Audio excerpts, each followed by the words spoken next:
ഞാനങ്ങനെ ഏറ്റു പണിയെടുക്കുന്ന കാലം ടൈം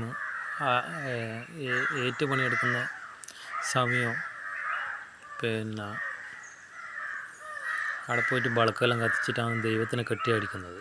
അപ്പോൾ ഏറ്റു പണിയെടുക്കുമ്പോൾ അവിടെ നല്ല നല്ല സമയമൊക്കെയാണ്. അങ്ങനെ ഒരു കൊല്ലം ദൈവത്തിനെ എല്ലാവരും കൂടി കെട്ടിയടിച്ച് അങ്ങനെ പ്രേതവാദി ഉണ്ടെന്ന് പറഞ്ഞിട്ട് ആടുന്ന് പ്രേതവാദി ഒഴിപ്പിക്കലും മറ്റും മറിച്ചും നോക്കുമ്പോൾ വല്ലാണ്ട് ഇടങ്ങാറായി. അങ്ങനെ ആ കൊല്ലാണ് എനിക്ക് ദൈവാധീനം കിട്ടാൻ ദൈവസത്യം കിട്ടുന്നത്. പക്ഷെ അന്നേരം കിട്ടിയ സമയം എല്ലാം വെച്ച് കഴിഞ്ഞാലുണ്ടല്ലോ വെറും പിരാന്ത് പോലെ ഒന്നും ചെയ്യാണ്ട് ദൈവാധീനം കൊണ്ട് ബാറായിട്ടെന്ന് വെച്ചാൽ വല്ലാതെ അവസ്ഥയാണ്. പിരാന്ത് പോലെ ഉണ്ടാവുക. അപ്പോൾ അത് പിന്നെ അത് തണുത്ത് ഒരു ലെവലിലായി വന്നു. ഇപ്പോൾ അങ്ങ് ക്ലിയറാണ്. അന്നേരം വല്ലാതെ അവസ്ഥയാണ്.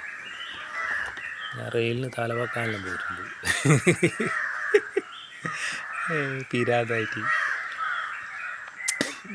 അതപ്പാട് ആളറിഞ്ഞിട്ട് അതപ്പാട് ക്ലിയർ ആക്കിയത് കൊണ്ട് പ്രശ്നമൊന്നും ഉണ്ടായില്ല. ആൾ വന്നിട്ട് അതിൻ്റെ ബേക്കൂട്ട വന്നിട്ട് അതിനെ പിടിച്ചായിരുന്നു. അതല്ലാതെ വിറ്റ് എൻ്റെ ചാലക്കത് അതല്ല അന്ധകാലമാണ് ദൈവാധീനം കിട്ടിയ. അന്നേരം ഞാൻ ഇവിടെ വീട്ടിൽ നിന്നിട്ട് മേലത്തെ വീട്ടിൽ നിന്നിട്ട് ടി വിൻ്റെ മുന്നിൽ നിന്നിട്ട് ഭരിക്കുന്നയാളെ ആള് പെൺഡ്രൈവിനോടല്ല നമ്മളെ ഇന്നത്തെ പെൺഡ്രൈവില്ലേ ആ മണ്ടനോടെല്ലാം സംസാരിക്കാൻ ആ മണ്ടനെല്ലാം സമയം തോന്നില്ല. എനിക്ക് കുറച്ചൊരു ടൈമാണ്. ഞാൻ പിന്നെ അന്നേരം ഒന്നും സംസാരിച്ചില്ല. എൻ്റെ മുഖം പുറത്താകുന്നില്ല. ഇന്നത്തെ കാലം അങ്ങനെയല്ല. അന്ന് എനിക്ക് ഭയങ്കര പേടിയായിരുന്നു.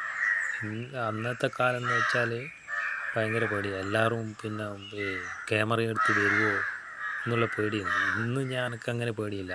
അന്നിലുള്ള ദൈവാധീനം മറ്റുള്ള കൂട്ടർ വേറെ നാട്ടിൽ നിന്ന് അന്നെ തന്നെ പരീക്ഷിച്ച് നോക്കി. അത് അന്നെ പരീക്ഷിച്ച അവർക്ക് ബോധ്യപ്പെടാൻ വേണ്ടിയിട്ട് പരീക്ഷിച്ചതാണ്. പക്ഷെ ആ